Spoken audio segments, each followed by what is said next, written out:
up, everybody? I just wanted to make a video talking about sort of the future of Genshin and what could possibly happen. Not like speculation or anything, but just talking about like what is Those possible memories, and so dark. will Genshin be able to keep its player base that it has now and things like that.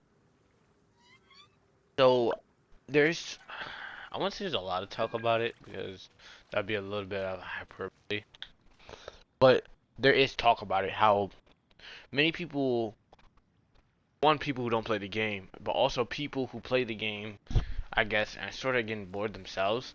So a lot of people are saying like, "Oh, dead game," or Genshin's gonna die eventually, and it's just like I want to talk about my opinion on that because I feel like I think that's gonna happen. Just flat out, I don't think it's gonna happen, and here's why. I think Genshin. Don't get me wrong, there's dead periods, but I don't think Genshin has as much dead periods as like, for example, a game like that I used to play called Dauntless. Well, I still play it somewhat, but it's like as much. But like in Dauntless, there's like these big patches, right, where they'll release like a thing called escalation, or a new monster, or a new, way to hunt monsters. And so it's like we'll go like a month or two without no content, or like these small little minuscule events. I think this, Genshin has these big events. You know what I mean? Like Lantern Rite. Lantern Rite has to be one of the biggest events. Lantern Rite Tales, there's a bunch of quests. You got the Theater of Mechanicus, the Tower Defense. You have get a new free character. You know what I mean? It's like you have login. I think Genshin is gonna be perfectly fine. Do I think the player base is gonna decline? Of course, it's every game. But the thing about Genshin, I think, is Genshin has a great foundation built upon it being the gameplay and the graphics and the characters, right? And then on top of that, you stack these events that give so many primos that are interesting, give lore, character stories, you know what I mean? Free stuff like characters or weapons and just materials. And now that it costs no resin, it's just like, why not just grind the event and play? Of course, there's gonna be people who are just gonna leave. There's gonna be people who just leave. But it's like, I think Genshin has the foundation to go on further and further. And something I realized is that with Dragon Spine, when they release Inazuma or whatever region's coming next, which I believe is Inazuma, spoiler trailer. But whenever they release the next region, for one, that region is going to be humongous compared to Dragonspine. But also, with Dragonspine, I realized they released a whole new domain for one. New quests within Dragonspine. Like new commissions, I mean. A whole new mechanic with Oculi. Of course, Inazuma's gonna have Oculi. But it's like, and then just a bunch of chess mysteries. All kinds of stuff. New weapons.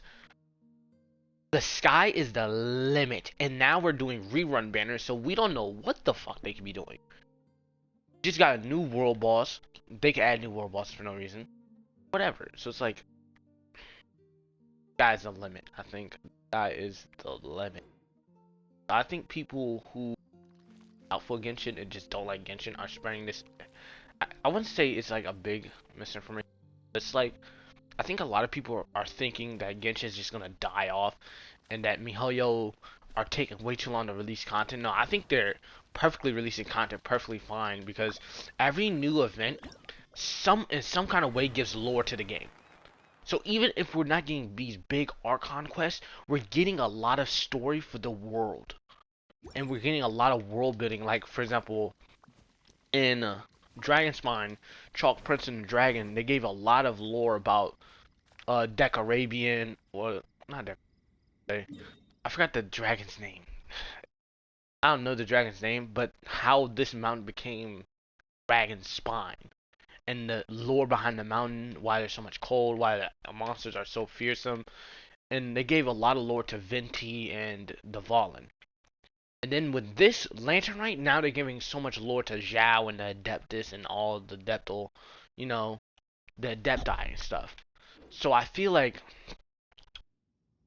what they're doing is im- it's super genius because every update has this big event that spans like 20 days and takes up so much time. And I think people are subconsciously not realizing it because whenever the dead periods come around, they're extremely dead. But like, Genshin has so much content. I think we're about to get Ludi Harpassium too, like the Mondstadt event. So it's like, Lantern Rite is so big, and there's so much content. I want to kind of keep up this, not like hype train, but it's like, I don't want people to feel discouraged or feel